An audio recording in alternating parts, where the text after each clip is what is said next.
بالله من الشيطان الرجيم. بسم الله الرحمن الرحيم. الحمد لله الذي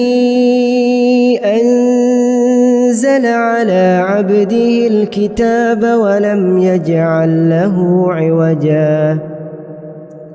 قيما لينذر بأسا شديدا من لدنه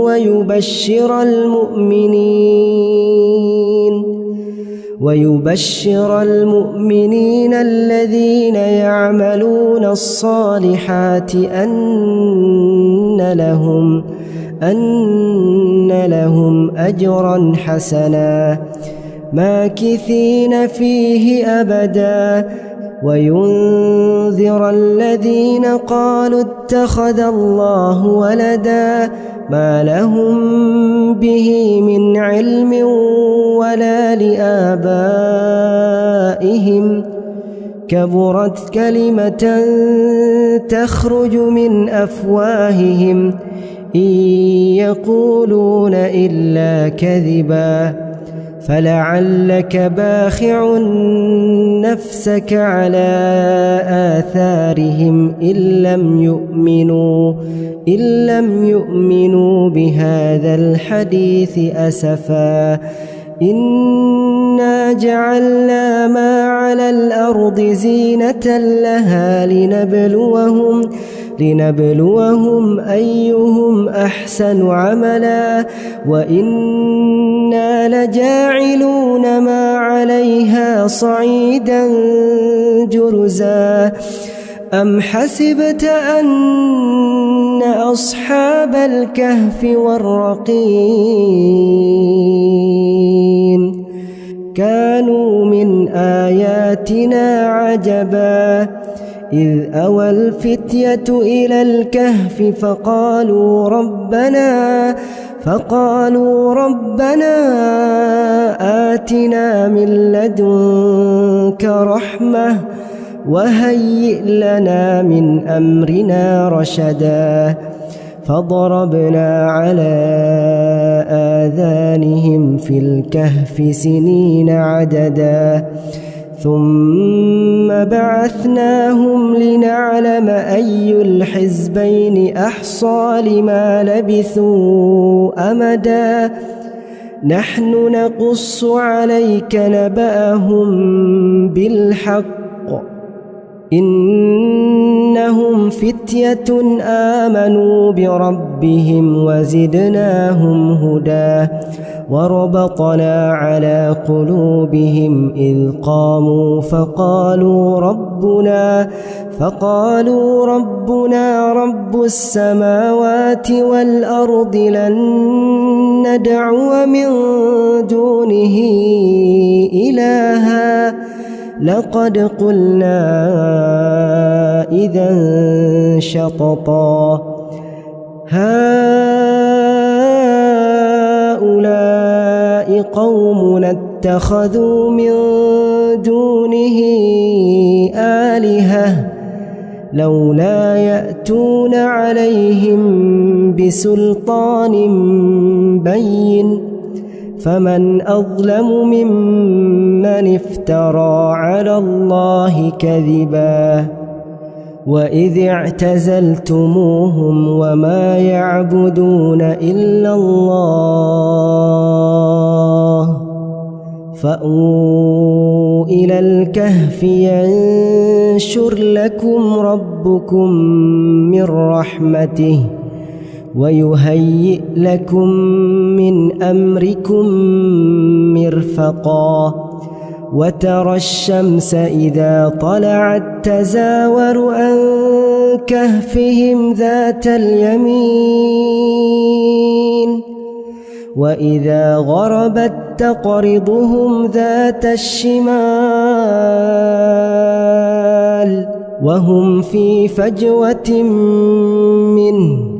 ذلك من آيات الله من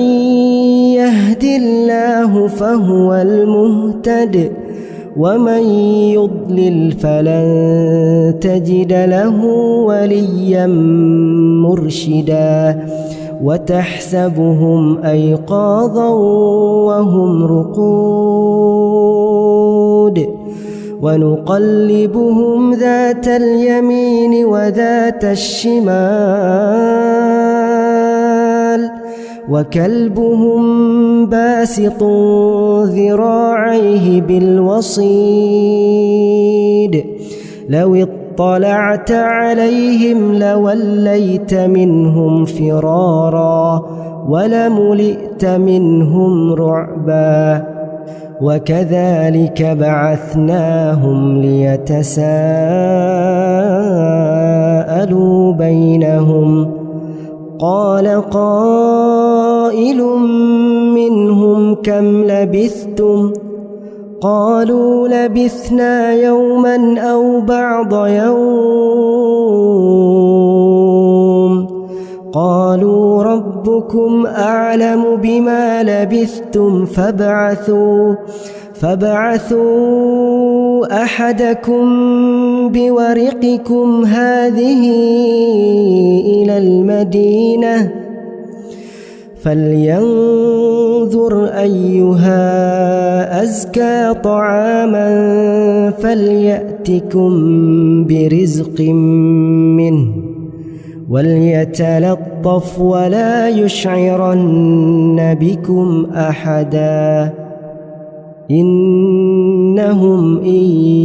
يظهروا عليكم يرجموكم أو يعيدوكم في ملتهم ولن تفلحوا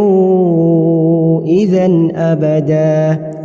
وكذلك أعثرنا عليهم ليعلموا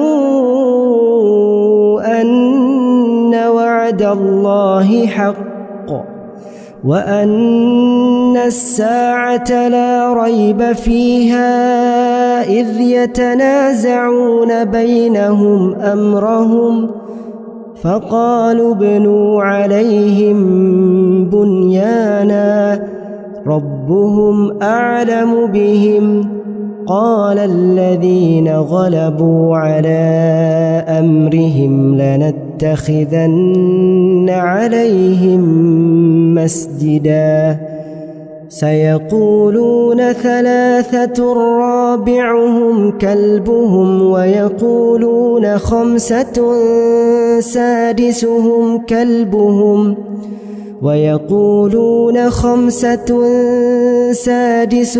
كلبهم رجما بالغيب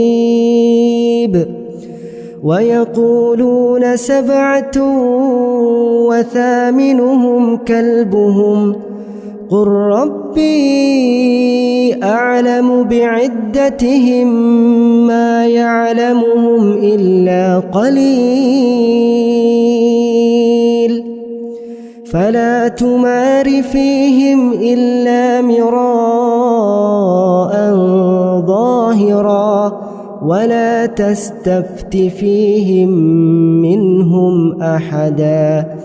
ولا تقولن لشيء إني فاعل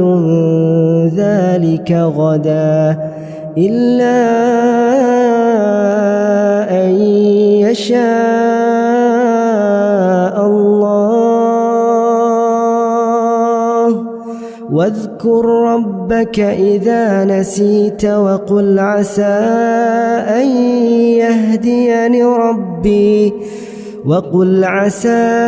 أن يهديني ربي لأقرب من هذا رشدا ولبثوا في كهفهم 300 سنين وازدادوا 9 قل الله أعلم بما لبثوا له غيب السماوات والأرض أبصر به وأسمع ما لهم من دونه من ولي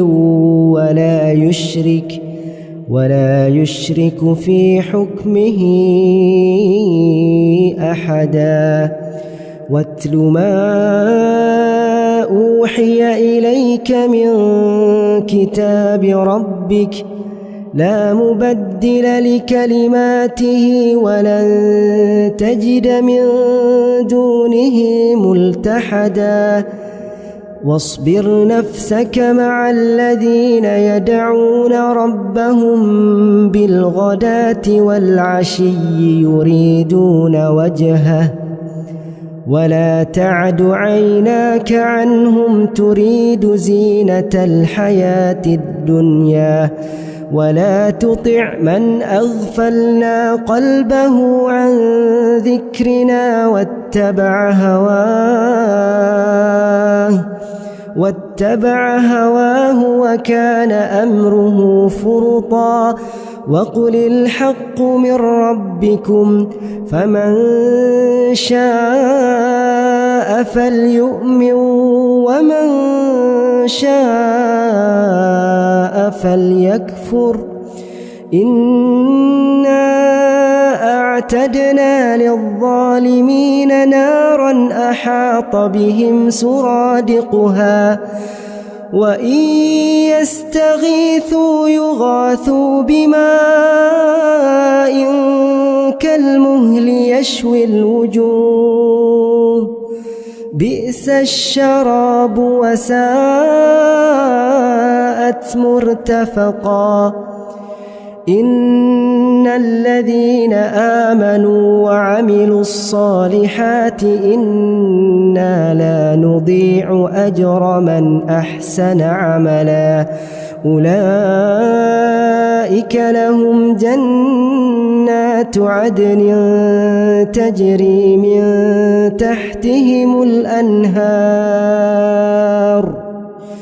يحلون فيها من أساور من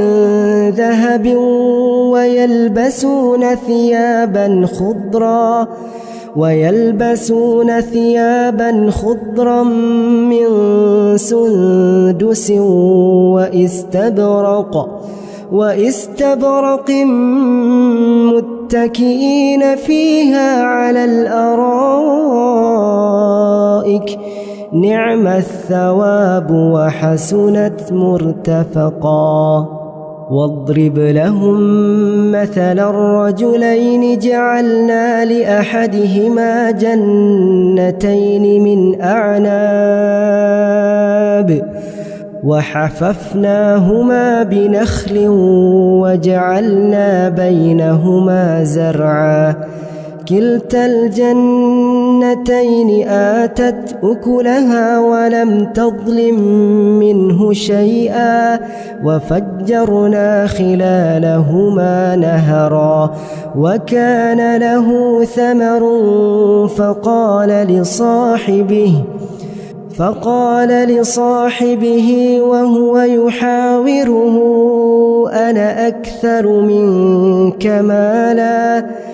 وهو يحاوره أنا أكثر منك مالا وأعز نفرا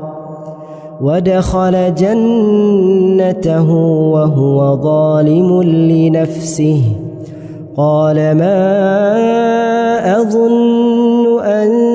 تبيد هذه أبدا وما أظن الساعة قائمة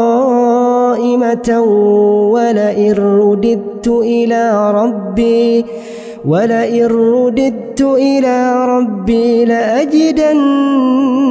خيرا منها منقلبا قال له صاحبه وهو يحاوره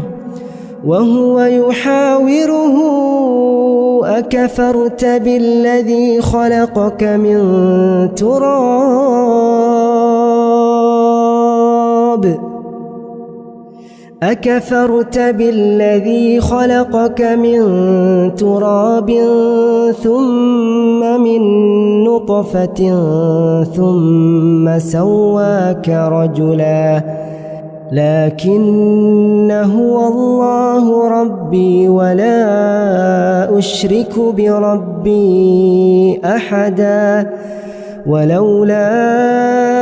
إذ دخلت جنتك قلت ما شاء الله لا قوة إلا بالله إن ترني أنا أقل منك مالا وولدا فعسى ربي أن يؤتيني خيرا من جنتك ويرسل عليها حسبانا من السماء فتصبح صعيدا زلقا أو يصبح ماؤها غورا فلن تستطيع له طلبا وأحيط بثمره فأصبح يقلب كفيه على ما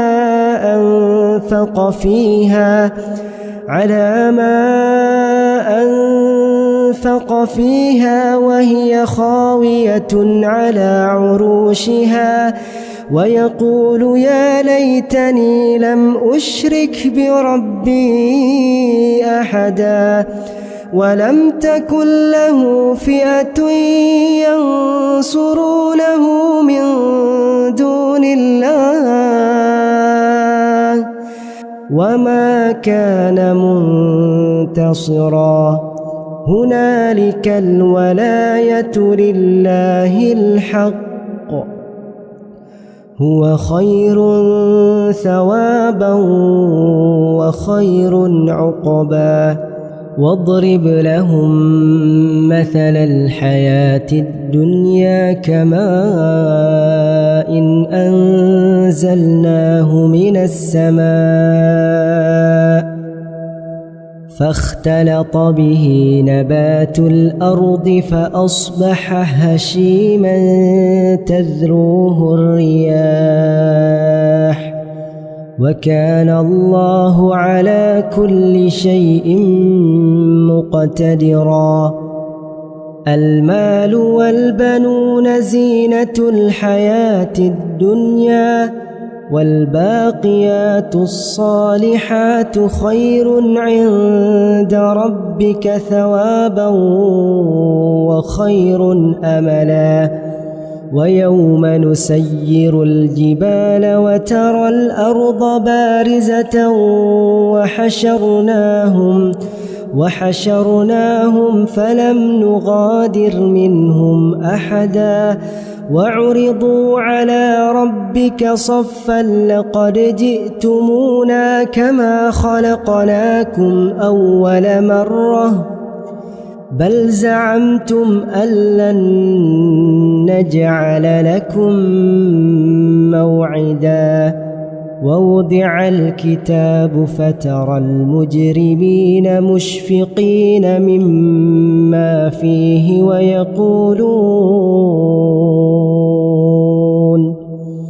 ويقولون يا ويلتنا ما لهذا الكتاب لا يغادر صغيرة ولا كبيرة إلا أحصاها ووجدوا ما عملوا حاضرا ولا يظلم ربك أحدا وإذ قلنا للملائكة اسجدوا لآدم فسجدوا إلا إبليس كان من الجن ففسق عن أمر ربه أفتتخذونه وذريته أولياء من دوني وهم لكم عدو بئس للظالمين بدلا ما أشهدتهم خلق السماوات والأرض ولا خلق أنفسهم وما كنت متخذ المضلين عضدا ويوم يقول نادوا شركائي الذين زعمتم فدعوهم فلم يستجيبوا لهم وجعلنا بينهم موبقا ورأى المجرمون النار فظنوا أنهم مواقعوها ولم يجدوا عنها مصرفا ولقد صرفنا في هذا القرآن للناس من كل مثل وكان الإنسان أكثر شيء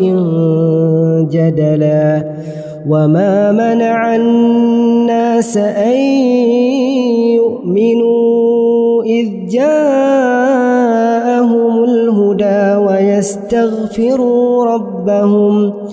ويستغفروا ربهم إلا أن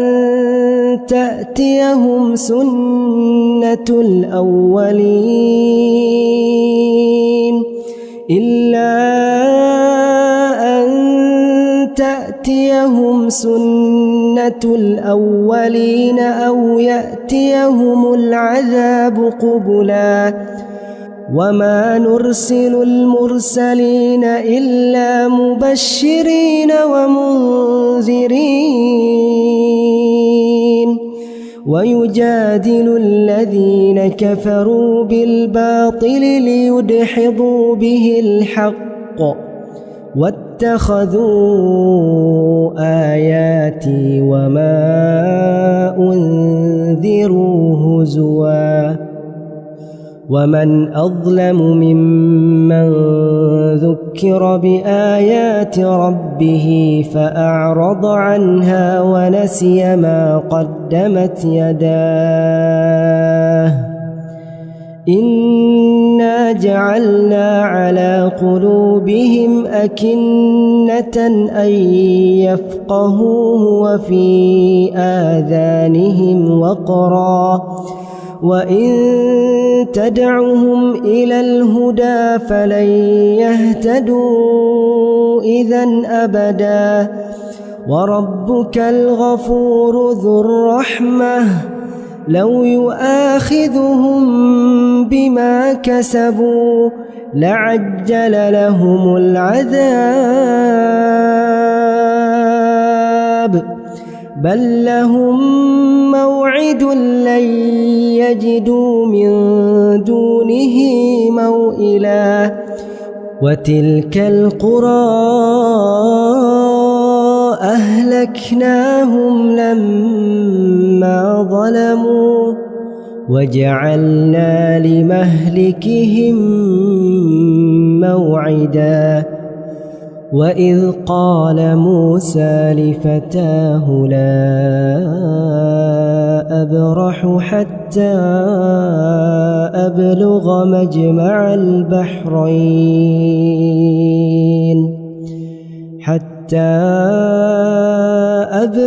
مجمع البحرين أو أمضي حقبا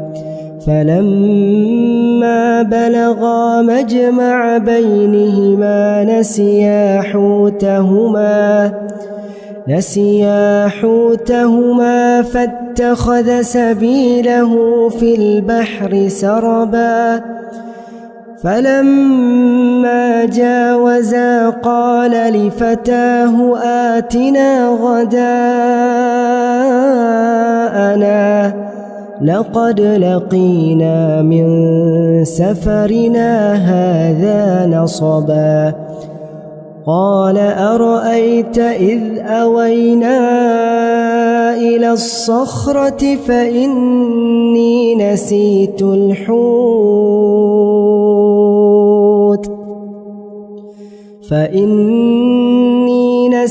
الحوت وما أنسانيه إلا الشيطان أن أذكره واتخذ سبيله في البحر عجبا قال ذلك ما كنا نبغ فارتدا على آثارهما قصصا فوجدا عبدا من عبادنا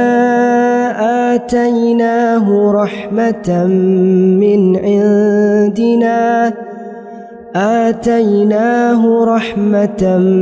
من عندنا وعلمناه من لدنا علما قال له موسى هل أتبعك على أن تعلمني مما علمت رشدا قال إنك لن تستطيع معي صبرا وكيف تصبر على ما لم تحط به خبرا قال ستجدني إن شاء الله صابرا ولا أعصي لك أمرا قال فإن اتبعتني فلا تسألني عن شيء حتى أحدث لك منه ذكرا فانطلقا حتى إذا ركبا في السفينة خرقها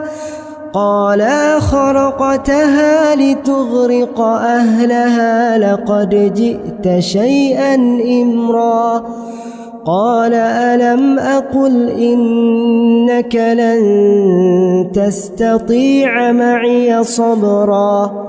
قال لا تؤاخذني بما نسيت ولا ترهقني من أمري عسرا فانطلقا حتى إذا لقيا غلاما فقتله قال أقتلت نفسا زكية بغير نفس لقد جئت شيئا نكرا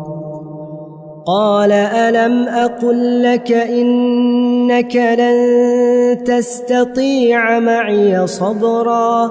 قال إن سألتك عن شيء بعدها فلا تصاحبني قد بلغت من لدني عذرا فانطلقا حتى إذا أتيا أهل قرية استطعما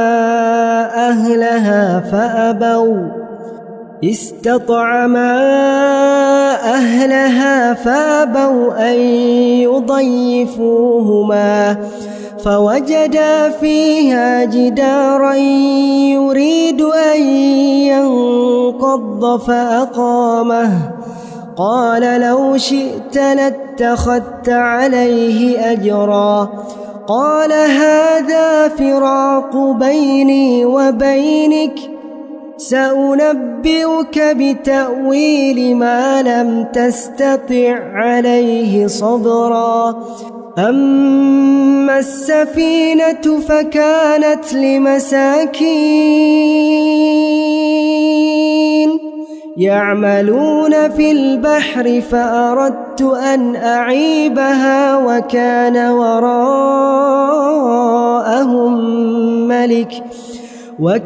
وراءهم ملك يأخذ كل سفينة غصبا وأما الغلام فكان أبواه مؤمنين فخشينا أن يرهقهما طغيانا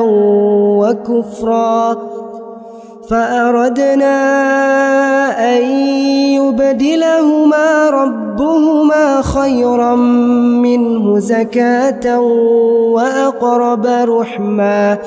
وأما الجدار فكان لغلامين يتيمين في المدينة وكان تحته كنز لهما وكان أبوهما صالحا فأراد ربك أن يبلغا أشدهما ويستخرجا كنزهما رحمة من ربك وما فعلته عن أمري ذلك تأويل ما لم تستع عليه صبرا ويسألونك عن ذي القرنين قل سأتلو عليكم منه ذكرا إنا مكنا له في الأرض وآتيناه من كل شيء سببا فأتبع سببا حتى إذا بلغ مغرب الشمس وجدها تغرب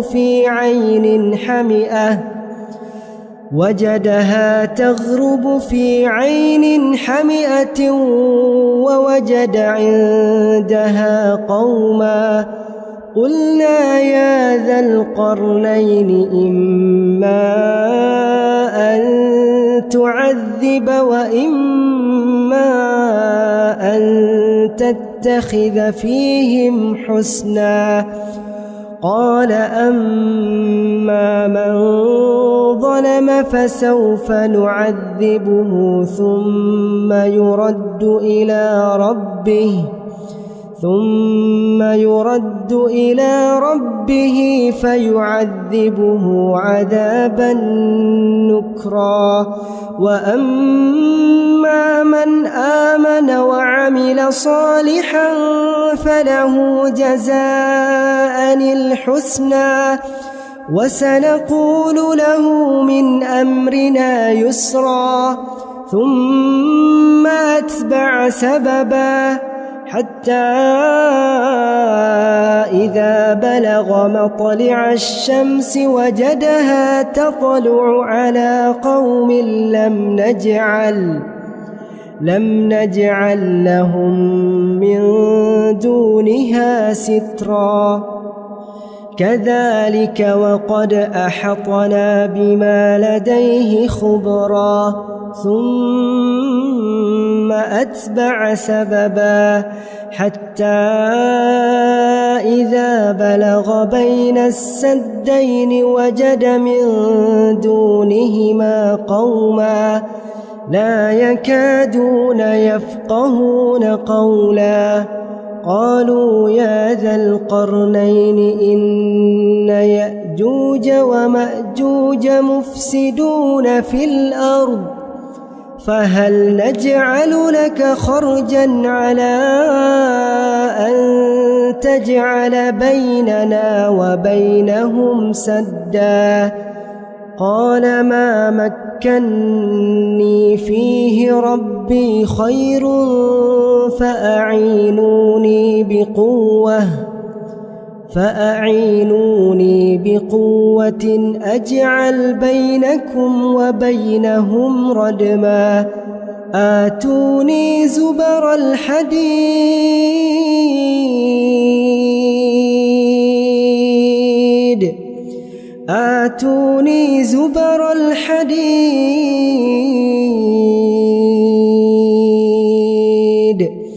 حتى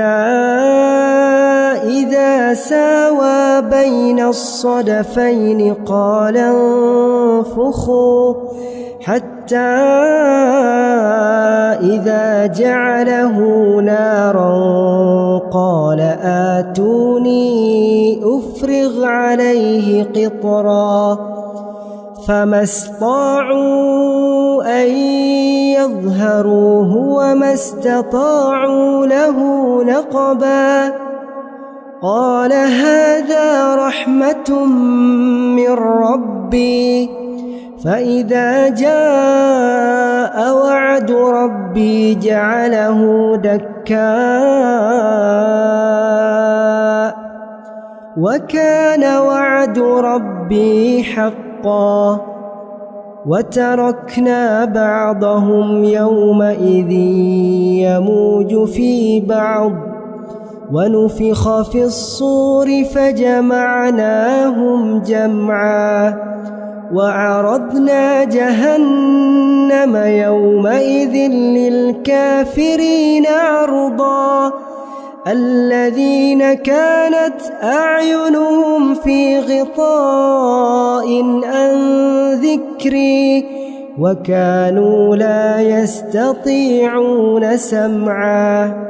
أفحسب الذين كفروا أن يتخذوا عبادي من دوني أولياء إنا أعتدنا جهنم للكافرين نزلا قل هل ننبئكم بالأخسرين أعمالا الذين ضل سعيهم في الحياة الدنيا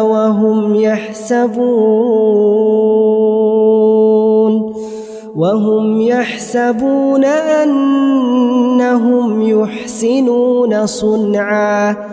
أولئك الذين كفروا بآيات ربهم ولقائه فحبطت أعمالهم فلا نقيم لهم يوم القيامة وزنا ذلك جزاؤهم جهنم بما كفروا واتخذوا آياتي ورسلي هزوا إن الذين آمنوا وعملوا الصالحات كانت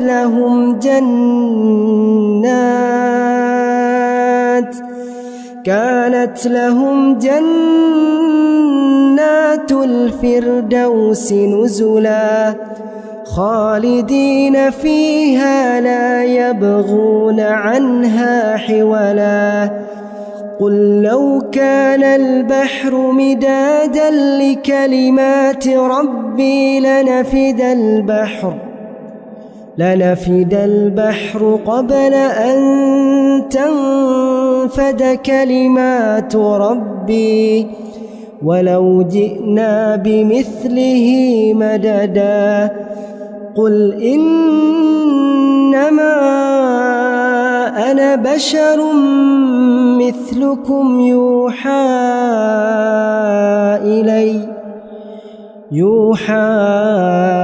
إلي أنما إلهكم إله واحد فمن كان يرجو لقاء ربه فليعمل عملا